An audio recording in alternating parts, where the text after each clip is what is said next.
Soyez tous salués ce matin. Nous sommes mercredi, le 16 octobre 2024. Il est 18h15. Bien, je n'ai aucun droit d'auteur sur la musique de fond qui va accompagner un peu mon petit discours. C'est vrai que ce n'est pas un discours, mais je veux vous parler ici de ce qui gravite autour de la connaissance.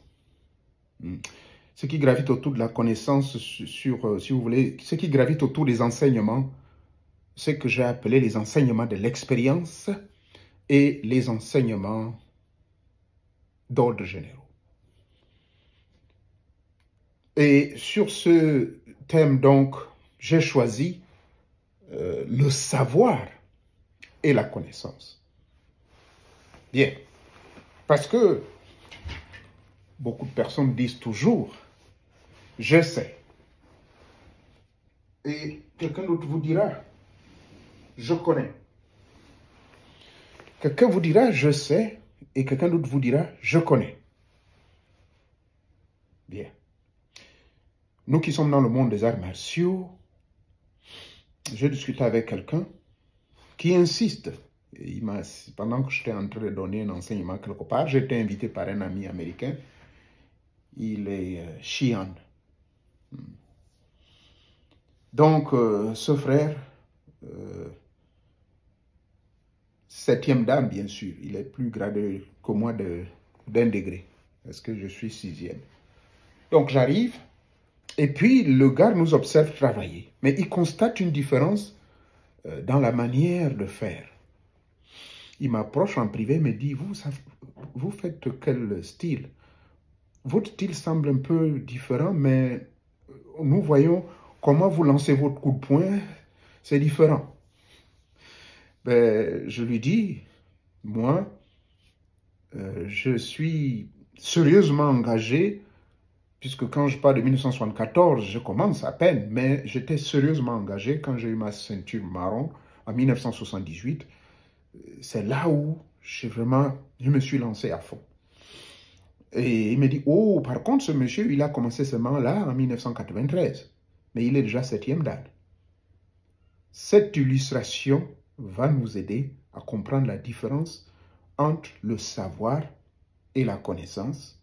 Ce que j'ai appelé ici, il y a des gens qui ont ce qu'on appelle, qui reçoivent des enseignements d'ordre généraux et d'autres qui ont des enseignements, qui reçoivent des enseignements de l'expérience ou qui donnent des enseignements de l'expérience.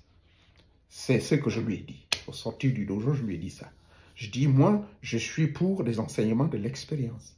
Donc, depuis, c'est vrai, avant, je tapais comme tout le monde. Mais après, à un moment donné, j'ai compris que c'est le ventre qui frappe. Mais est-ce que littéralement c'est le ventre? Est-ce que c'est mon ventre qui frappe alors que c'est le cou qui part? Mais je peux ne pas faire ce jeu, tout comme je peux simplement frapper ici. Tout comme je peux frapper comme ça. Je lui ai expliqué ça, que Oitsuki peut être frappé de plusieurs façons. Maintenant, c'est la forme, par exemple, quand ça va aller comme si, ça ne s'appellera plus Oitsuki, mais c'est toujours ces deux-là qui vont créer les dégâts. Mais là, ça cible quoi? Et je lui ai expliqué aussi qu'ici, c'est un coup. Mais ça cible quoi? Et ça, également, c'est un coup, mais qui cible où? Donc, c'est là qu'on a eu ce petit débat. Le gars, il est 4e dan, Shotokan, mais en même temps, il est 3e dan, Gojo-ryu. C'est à peine il a intégré le Doshinkan. Donc, c'était sur ça. Et donc, je pensais venir partager avec vous un peu ma petite connaissance, ma petite contribution sur le savoir et la connaissance. Mais derrière le savoir, j'ai appelé cela, ce sont des enseignements généraux d'ordre, des enseignements plutôt que je peux appeler généraux d'ordre culturel. Voilà. Le savoir, c'est des enseignements généraux d'ordre culturel. Et il y a la connaissance qui est plutôt les enseignements de l'expérience. Voilà. Maintenant, sur le savoir et les connaissances, ça requiert toujours certaines conditions. Donc, c'est sur ce, je ne m'oublier, pardonnez-moi, le son qui va m'accompagner, je n'ai aucun droit d'auteur. C'est sur ça que je veux pouvoir donc partager avec vous un peu ce moment.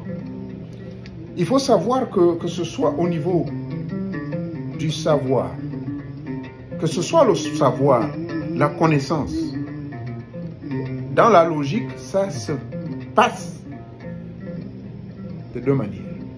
Il y a le face-à-face, qui est d'abord le face-à-face entre humains, notamment un maître, un disciple, un maître, un élève, un adepte, un gourou. Appelez-le comme vous voulez. Il y a un face-à-face.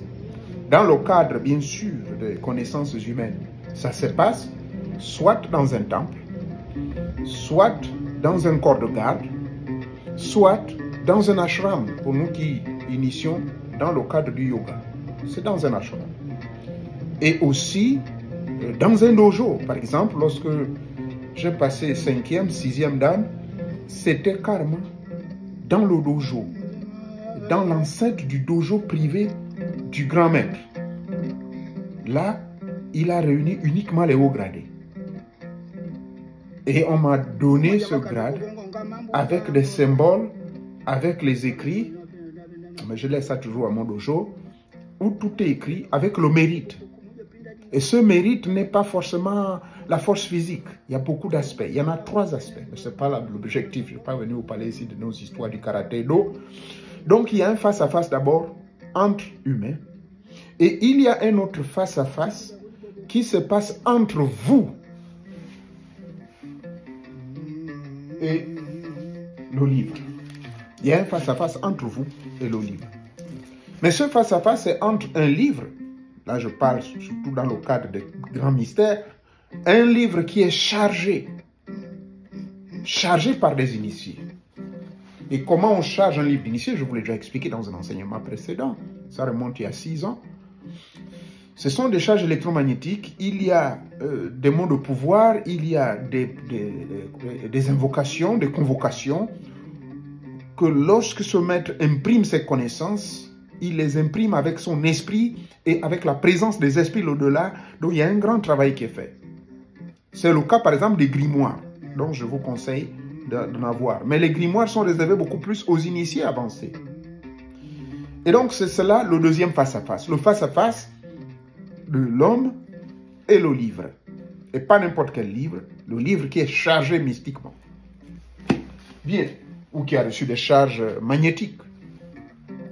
Ceci donc étant, le savoir dans la définition, un savoir vous lie à un peuple, vous lie à une communauté, vous lie à une culture. Par exemple, est-ce que vous savez votre histoire? Mais pour mieux savoir, il faut aller au village. Je ne connais pas l'histoire de mes ancêtres.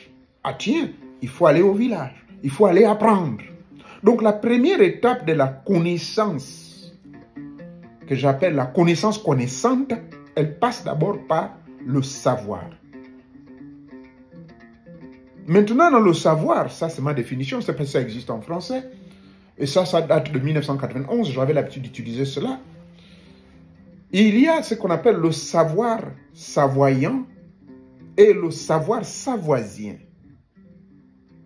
Ah, le savoyant, c'est un peu celui-là qui a des enseignements de l'expérience.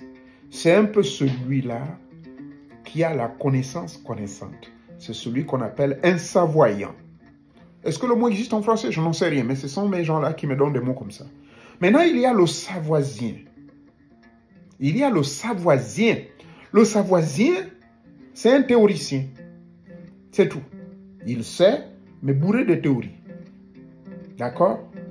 Pardonnez-moi, je vais interrompre pour que je rentre maintenant en plein. Là, ils m'ont autorisé maintenant de rentrer en plein dans le vif du sujet.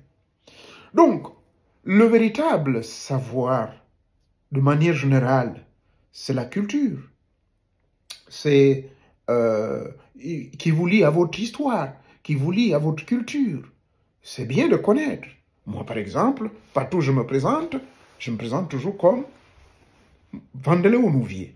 Ça, c'est auprès des collègues et amis blancs et autres. Mais lorsque je suis dans la communauté de mon peuple, Mouéré Onouvier. Ça, c'est le combo qu'on m'a donné depuis le jeune âge. Ça n'a rien à voir avec le Bouété. Le combo du Bouété, c'est autre chose. Mais ça, c'est le combo, en fait, qui, parfois, pour certains, se confirme avec le Bouété.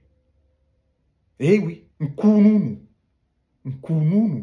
aputo Nkounounu, qui t'a borensande.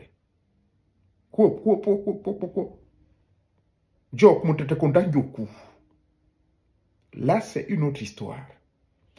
Maintenant, le savoir, donc, nous lie à notre peuple, nous lie au peuple Fang, nous lie au peuple gallois. Là, vous rentrez à l'école du savoir, parce que vous rentrez dans la culture. Vous apprenez, vous recevez ce savoir-là. Maintenant, ce savoir peut s'éteindre. Mais pour éviter que ce savoir s'éteigne autant pour moi, il vous faut passer à la deuxième phase, c'est-à-dire la phase de la connaissance. Mais détrompez-vous que le savoir et la connaissance vont ensemble. Mais la différence que c'est la connaissance, en fait, qui est plutôt l'aspect assimilatoire. D'accord? C'est le côté assimilation. En dehors de l'assimilation donc individuelle de ce savoir-là, vous passez à la phase expérimentale individuelle. Là, nous ne sommes plus au savoir savoisien, mais nous sommes dans le savoir savoyant. Et donc, de ce fait, nous savons tous, par exemple, pour un exemple sur le savoir, tout le monde sait, je vous donne un exemple. Bon, ça par exemple, c'est la couleur noire. Ça, tout le monde le sait. C'est la couleur noire, n'est-ce pas? C'est noir. Ça, le savoir nous le fait savoir. Parce que c'est objectif. Couleur noire. Mais seulement, et chacun de nous, chaque individu, va avoir maintenant une connaissance subjective de ce que je viens de vous montrer, couleur noire. Le savoir, universellement, tout le monde sait que c'est la couleur noire. Et tout le monde sait ce que c'est une couleur noire. Maintenant, quand on va vous dire c'est quoi la couleur noire, ben maintenant, il y a ceux qui vont rentrer dans une subtilité complexe à l'intérieur d'eux-mêmes de vivre ce qu'on appelle une connaissance subjective individuelle parce que va maintenant rentrer sous plus divers angles pour comprendre finalement ce noir. C'est comme la question sur Dieu. Les gens vous disent Dieu existe. Nul ne doute que Dieu existe. Mais maintenant, tout le monde sait, c'est pas forcément tout le monde, du moins 98%, puisque nous avons une population de près de 2% de personnes qui ne croient même pas à lui. C'est dommage, mais ainsi est faite la vie. Mais au moins 98% des gens sur la planète, du moins chez nous en Afrique, parce qu'ici aux États-Unis, je vous dirais même que c'est même ceux qui vont à l'église, rassurez-vous, hein, c'est juste un club d'ambiance. Et que la majorité des personnes ici aux États-Unis, finalement, sont des athées. On s'est rendu compte. Bref, je ne suis pas venu les juger. Donc, ceci étant, j'ai pris l'exemple que tout le monde sait que la couleur noire existe, tout le monde sait que la couleur verte existe, mais la différence, c'est que ça, c'est dans le plan purement objectif. C'est la réalité, c'est ce que nous voyons. Mais chacun de nous ou chaque individu a une connaissance subjective de ce savoir-là qui est exposé. Et c'est là où naissent les philosophies. Chacun va commenter. Donc, je peux plutôt dire ceci, que le savoir, c'est le savoir, c'est celui qui se base sur la théorie. Oui, il faut aller à l'école, il faut apprendre des maths. Et puis on acquiert une connaissance, mais c'est une connaissance qui est peut-être objective. Mais le côté subjectif, le côté subtil, le côté transformel, c'est différent. Pardonnez-moi, tous ces mots, je ne les connais pas en français, mais c'est des mots qui viennent seuls. Donc, le savoir, c'est théorie. La connaissance est l'aspect pratique. Parce que c'est au niveau de la connaissance pratique que j'ai appelé, souvenez-vous au début, le savoir savoyant, différence avec le savoir savoisien. Donc, les gens qui débitent, qui lisent des livres, qui récitent ces livres, réciter les versets bibliques, n'est-ce pas? Mais qui ne pratiquent pas, voilà. La connaissance, c'est la pratique du savoir. Donc, vous avez un savoir qui est exposé dans les Bibles, qui est exposé dans les livres, qui est exposé à gauche, à droite. Vous avez un savoir de votre culture, mais est-ce que vous pratiquez cette culture?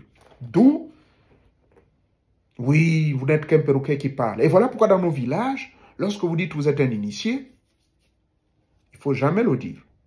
Discrétion exige. Parce que quand vous allez commencer à faire la grande tchatch, non seulement les gens vont vous observer, les gens vont vous écouter, mais ils viendront vous tester. Rassurez-vous. Ah, ça, j'en ai payé les prix. Parce que certaines personnes me suivaient et j'ai fait un séminaire quelque part dans un pays.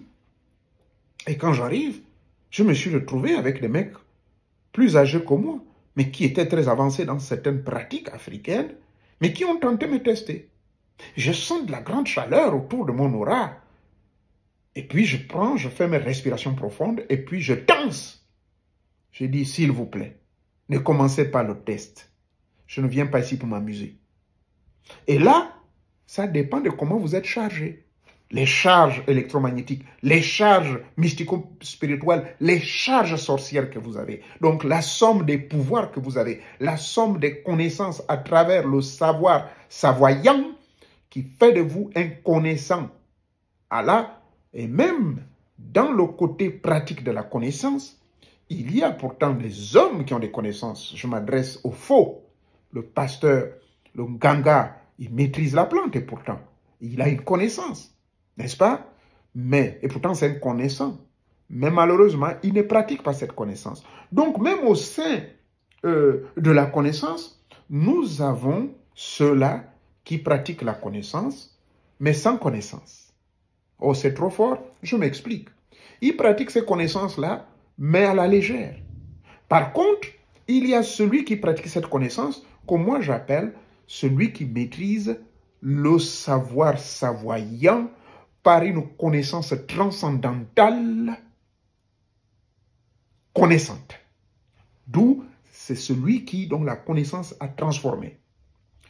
Par exemple, moi j'enseigne les sciences du mental aux gens. Souvenez-vous, j'ai sorti le module, pour ne pas dire le concept sur l'OCMOS. L'OCMOS, c'est pour le cerveau. Il faut connaître le cerveau. Il faut connaître comment ça fonctionne. Tout véritable initié des grands mystères devait le savoir. J'ai discuté avec beaucoup de sorciers africains. Ils disent, notre frère, toi, tu nous amènes trop loin. Nous, voilà comment les grands-pères nous ont appris. On fait comme ça, et l'esprit intervient. Moi, je dis non. Moi, je ne marche pas comme ça. Moi, je marche de manière scientifique. Il faut expliquer le comment et le pourquoi des choses. C'est là où c'est très important, en tant qu'initié des grands mystères, d'avoir également des connaissances scientifiques expérimentales. Il faut rentrer dans le laboratoire. Donc, le C, c'est le cerveau. Il faut connaître le cerveau. D'accord? À l'intérieur du cerveau, il y en a 5 organes principaux. Mais ce sont ces organes-là qu'il faut stimuler, manipuler de manière positive afin de pouvoir faire de vous un homme nouveau. Rester toujours jeune pour l'éternité. Être en mesure de pouvoir maintenant mieux contrôler le fluide spirituel de la grande énergie bleue, blanche, bleue, bleuâtre, jaunâtre qui pénètre en vous, en phase A et en phase B, c'est-à-dire en phase d'entrant et en phase sortie. Parce que c'est comme cela notre corps est. Devant votre phallus, c'est la phase B. Derrière le phallus, donc au niveau de votre anus. C'est pour cela que quand nous faisons les respirations transcendantales dans les techniques de respiration, il y a 3 formes de respiration, je vous l'ai tout enseigné. Mais il y a une autre forme de respiration qui est une respiration du yoga tibétain où on vous apprend à faire respirer les organes de votre corps, accompagné naturellement de la respiration abdominale. Mais qu'est-ce qui va se passer? Bien, quand vous inspirez, l'énergie part de la glande pinéale, descend derrière la colonne vertébrale, rentre jusqu'à l'anus. Maintenant, il va falloir expulser. Et alors, pour expulser, c'est à partir de votre phallus ou votre bangala. Donc, l'énergie va monter. Donc, à partir du chakra racine, sous couvert du chakra sacré, monter, cardiaque, ça monte et vous sortez. Donc, il y a un travail de balayage. L'énergie rentre par la glande pénéale, ou du moins, d'autres enseignants vont vous dire ça rentre par l'anus. Et ce n'est pas faux. C'est pour cette raison que nous avons une technique dans le Qigong qu'on appelle la technique de l'arbre, où vous mettez bien droit, sans trop bouger, vous faites des respirations, où vous attirez l'énergie du bas vers le haut, mais c'est à travers l'anus que vous absorbez. Ça rentre, donc quand vous inspirez, c'est pas l'anus. Et quand vous chassez, c'est par votre bangala. Et c'est pour cette raison que nous avons des techniques, effectivement, de respiration qui vous permettent de contrôler l'énergie sexuelle. Quand vous avez les rapports sexuels, c'est des techniques que je ne montre pas au public parce que ça peut créer des accidents. Je le montre souvent face à face. Si vous sentez que vous ne durez pas longtemps sur une femme, il faut utiliser la technique de mordre la langue ou de ramener la langue vers votre bouche et de bloquer les respirations, de bloquer les reins, les fesses et tirer le cou vers derrière, respiration profonde, blocage, respiration profonde et en faisant les séries de va-et-vient 7-7, 7-7, 9-9, mais ceux qui sont plus résistants vont jusqu'à 10-10, c'est-à-dire en changeant la position de la partenaire et en la prenant dans une position où vous faites des entrées 9 ou 10 fois. En raison de 3 à 4 minutes. Après, vous changez. C'est comme cela, vous allez retarder votre, par exemple, coulée magmatique de ce que vous avez en vous. En réalité, que vous ne devez pas faire couler n'importe comment. Bref, pardonnez-moi. Donc, c'est cette connaissance. Et ces connaissances, ça-là, ce n'est plus le savoir. Hein. Ça, ce n'est plus du savoir savoisien. Non. Ça, c'est du savoir savoyant. C'est de la connaissance connaissante. Mais là, cette connaissance connaissante, rappelez-vous au début de mes propos, il vous faut toujours le face-à-face. Le face-à-face est exigé. Que ce soit au niveau du savoir qu'on va vous donner. Parce qu'on vous dit, il faut aller au village. Il faut aller au village. Et c'est en allant au village que vous allez apprendre beaucoup de choses. C'est ainsi que pour nous, les initiés des grands mystères, il ne faut jamais le dire au village quand vous partez, vous allez être testé. Évitez, ce n'est pas parce qu'aujourd'hui vous êtes fait initier hier là, et vous allez être auprès d'un vieux qui est dans son bouété depuis longtemps, qui pratique son bouété par la connaissance expérimentale, transcendantale, connaissante, accompagnée d'une discipline irréprochable. Voilà le dernier mot, discipline. Discipline veut dire que le pasteur Longfonganga, il a les connaissances. Mais est-ce qu'il les pratique dans sa vie en termes de respecter le corps de la femme? Ce que mon petit frère Dokira fait, le maître Dokira, les gens se moquent, mais c'est des grands mystères. Je ne veux pas trop parler de ça puisqu'il en parle. À propos de la femme, à propos de la cavité vaginale de la femme, c'est des grands mystères. Mais le Nganga, le faux Nganga, qui ose mettre les mains là-dedans pour dire qu'il est en train d'enlever des choses dans son vagin. Mais c'est un faux. Vous n'avez pas besoin de toucher le vagin de la femme pour pouvoir enlever certaines choses. Non. Il y a des techniques symboliques. Il y a des techniques respiratoires. Il y a des techniques où vous dites seulement, vous parlez seulement, et ils vont agir et faire le grand travail. La femme, elle est là, elle est secouée. Nous l'apprenons dans le yoga tibétain. Vous pouvez faire... la femme est énervée n'importe comment, elle n'a pas envie de faire l'amour. Vous êtes là assis. Il suffit que vous faites ce travail spirituel. Elle sent une personne qui la caresse. Mais vous la caressez vous-même, mais en esprit. Après, vous dites à madame, maman, tu es prête? Oui, chérie. Vous l'avez déjà spirituellement engagé dans la procédure. Mais ça, c'est ce qu'on appelle des connaissances pratiques. Mais non pas pour aller toucher. Vous n'êtes pas obligé de la toucher. Peut-être qu'elle n'est pas prête physiquement à rentrer dans cette ambiance. Là, je parle au cas de votre femme, vous êtes légalement marié. Je n'encourage pas la délinquance sexuelle. Donc, pour conclure quoi? Que en réalité, sur le savoir et la connaissance, en fait, ils se suivent. Le savoir est d'abord le fond de la fondation. Maintenant, vous pouvez tout de suite, à travers cette fondation, faire de ce savoir un savoir à la fois savoisien. Donc, vous rentrez dans les livres en plein. Vous rentrez dans la forêt.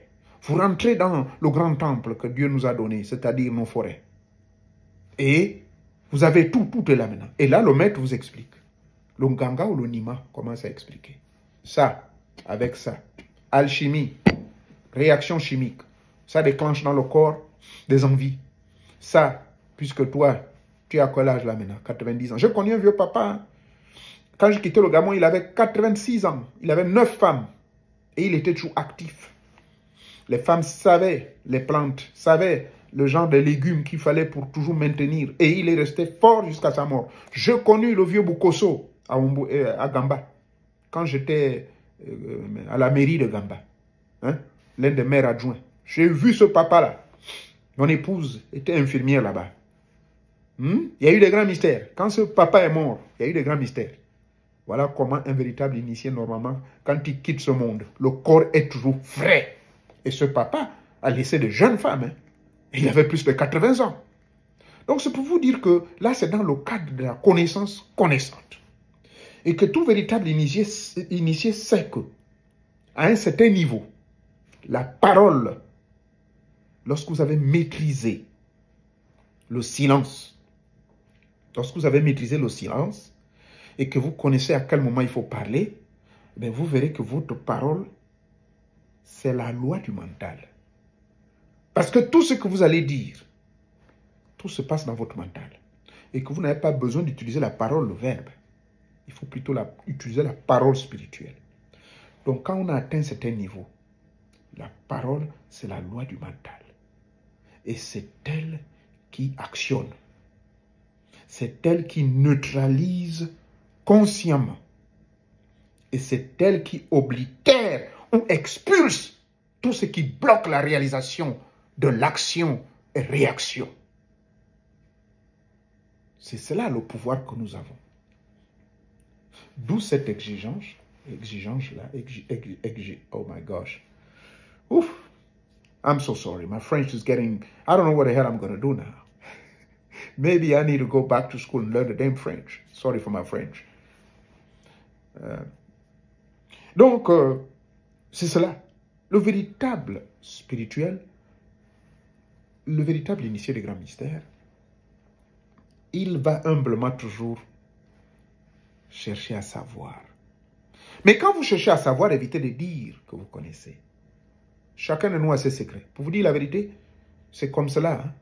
Toutes les 50 ans là que j'ai passé au village, entre le Gabon, le Congo, le Cameroun, je vais quelque part et pourtant je connais, je me tais. Pourtant je sais. Et je sais avec le savoir savoyant et non le savoir savoisien. Le savoir savoyant, tous ceux qui me suivent et qui sont mes adeptes, pas adeptes, pardonnez-moi, je n'aime pas le mot là, je ne suis pas un maître. Tous ceux qui suivent mes enseignements, eh bien, ce mot désormais, l'utilisez-le. À la place de la connaissance connaissante, connaissance transcendantale, utilisez le savoir savoyant. C'est le savoir qui vous a influencé par le mot « oh ». Connaissance connaissante. Connaissante. Il y a une certaine connotation. Il y a une certaine conscientisation. Observez tout le silence. Ça fait partie de la discipline. Je ne peux plus continuer trop longtemps. J'ai promis faire ceci en moins de 30 minutes. Mais apparemment, j'ai atteint presque les 30 minutes. Pour résumer quoi? Le savoir vous expose à votre culture. Le savoir vous expose à la somme des connaissances. Les connaissances qu'on appelle, que vous recevez dans les écoles conventionnelles, mais que le pygmée n'est pas parti dans ces écoles conventionnelles. Écoles conventionnelles, ce sont des écoles que les Blancs ont inventées pour soi-disant nous donner un certain savoir, mais qui ne s'adaptent même pas avec nos réalités sociétales, psychologiques et sociologiques. Donc, ce savoir, c'est bien beau. J'ai touché à tout, aux mathématiques, j'ai touché au pétrole, j'ai même plus d'expérience dans le pétrole que dans le monde de la psychiatrie où je m'y trouve. Dieu merci que je reste toujours consultant de pétrole, parce que je maîtrise mieux ce monde-là. J'ai beaucoup plus travaillé et je l'ai fait avec amour. Bref, donc la différence maintenant que le savoir vous lie à votre culture, vous lie à une communauté, vous lie, n'est-ce pas, ce que vous voulez savoir de votre village, vous lie à l'apprentissage de votre langue et tout, et tout, et tout, hein, à votre tradition. Ça, ce n'est que le savoir. Le savoir est une connaissance vague, peut-être une connaissance théorique, voilà. Le savoir est une connaissance théorique à ce niveau. Mais par contre, vous avez le même savoir, maintenant votre savoir peut devenir un savoir savoyant. En quoi faisant? C'est parce que dans la connaissance, vous rentrez dans la phase de l'assimilation individuelle. Et dans cette assimilation, ben, c'est un savoir beaucoup plus qui est basé sur l'expérimentation et l'expérience individuelle. Mais qui est plutôt un savoir, maintenant, subjectif. Parce que le premier savoir, il est objectif. Je vous ai donné l'exemple sur la couleur bleue, la couleur noire, la couleur verte. Tout le monde sait que ça existe, n'est-ce pas? Tout le monde voit de manière objective que c'est ça. Mais maintenant, quelqu'un d'autre dira, moi, j'ai mieux assimilé, j'ai regardé ça dans tous les angles. Mon Iboga là, j'ai regardé. Et j'ai acquis une certaine expérience. Mais à travers quoi? Mais à travers la pratique. Et cette pratique, au fur et à mesure que vous pratiquez, vous acquérez finalement ce qu'on appelle l'expérience. Et de cette expérience, il faut mettre également la discipline. Mais quand vous allez mettre cette discipline, désormais votre corps spirituel, qui est un assemblage d'autres corps. Parce que dans le corps spirituel, vous avez le corps mental, vous avez le corps astral, vous avez le corps atmique, bouddhique, le corps de tout genre de corps, le corps d'énergie qui est alimenté par, n'est-ce pas, le travail que vous faites au quotidien par votre régime alimentaire, c'est-à-dire ne plus manger des viandes, qui n'ont pas les viandes lourdes, qui obstruent hein, l'évolution et le réveil de vos chakras et tout cela. Et quand vous arrivez donc à ce niveau, eh bien, vous maîtrisez votre silence. Désormais, il y a une loi qui fonctionne en vous. C'est la loi de la parole silencieuse. C'est pour cela que je vous ai toujours dit dans mes enseignements, moi, il me manque de rien. Et je n'ai pas besoin d'autre. Parce que si je veux trop chercher, eh bien, ça va m'alourdir et ça risque de me retarder. Or, j'ai un objectif. L'immortalité. Tout initié vise l'immortalité. On n'est pas là pour pouvoir impressionner. Et dans tout et pour tout et en tout, il y a toujours ce qu'on appelle une relève. Mais pour savoir qu'avec ma petite expérience de 50 ans dans ce monde de la spiritualité et de l'ésotérisme, la véritable loi qui commande tout, c'est la loi du mental. C'est pour cette raison que je suis dans le monde de la psychiatrie et que je suis diplômé en psychologie du comportement. C'est observer plus, écouter plus, parler moins. C'est vrai, les gens vont me trouver que je parle, mais c'est surtout quand je viens vous enseigner, rassurez-vous. Ceux qui me connaissent, j'aime vivre dans la solitude. Je suis toujours dans mon coin. Et pour celle qui a vécu avec moi 32 ans, mais mon Dieu, un moment, elle se sentait toute malheureuse. Mais ça lui a pris combien d'années? Ça lui a pris près de 25 ans pour comprendre que ce type-là, il est compliqué, mais à la fin, ah, donc c'est comme ça. Au fur et à mesure que nous avançons dans les arcanes secrètes, hein, il y a des choses que désormais, c'est la parole. Et que notre parole, plutôt, c'est celle-là qui est la loi qui gouverne tout. Notre parole, elle est plutôt la loi du mental. Et c'est au niveau du mental que maintenant notre parole va commencer à créer des effets subjectifs, objectifs, comme vous voulez. Parce que cette parole-là va finir par neutraliser consciemment. Et retenez ce verbe-là qui m'est venu à l'esprit. Et va finir à oblitérer ou expulser tout ce qui bloque votre vie, tant dans le plan matériel qu'au plan spirituel. Voici l'enseignement de ce soir, mercredi, le 16, que j'ai voulu partager avec vous. Est-ce que c'était complexe? Je ne crois pas. Le savoir et la connaissance, il faut jouer face à face. Mais maintenant, quand vous allez dans la connaissance expérimentale, attention, c'est là il faut faire très attention. Je crois que j'en ai terminé. Je vais pouvoir partager avec vous donc ce petit son. Pardonnez-moi. Lequel son, je n'ai aucun droit d'auteur. D'accord. Je n'ai aucun droit d'auteur pour mieux digérer cette petite connaissance que je partage avec vous aujourd'hui. Merci encore. Je n'ai aucun droit d'auteur, je le répète.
Merci beaucoup. Merci, merci, merci, merci.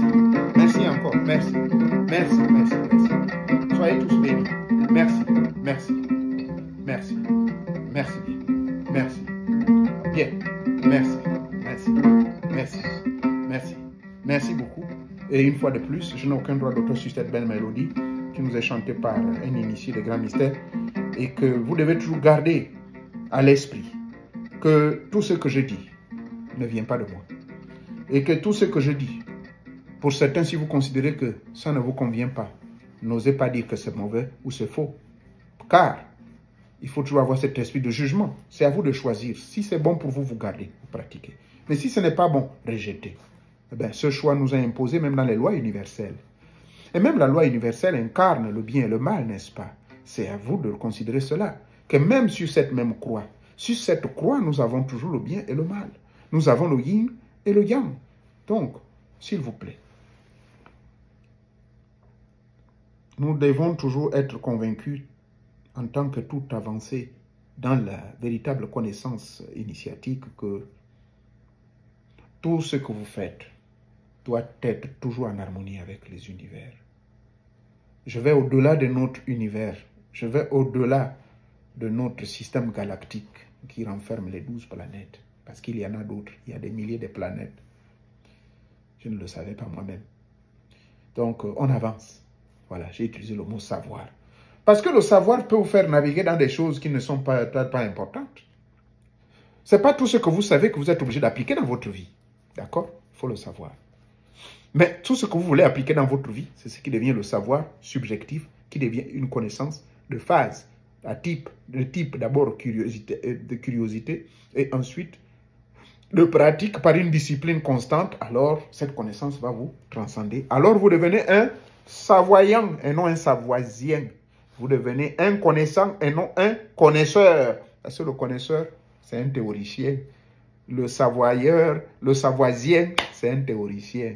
Merci beaucoup. Que Teta Monga vous bénisse.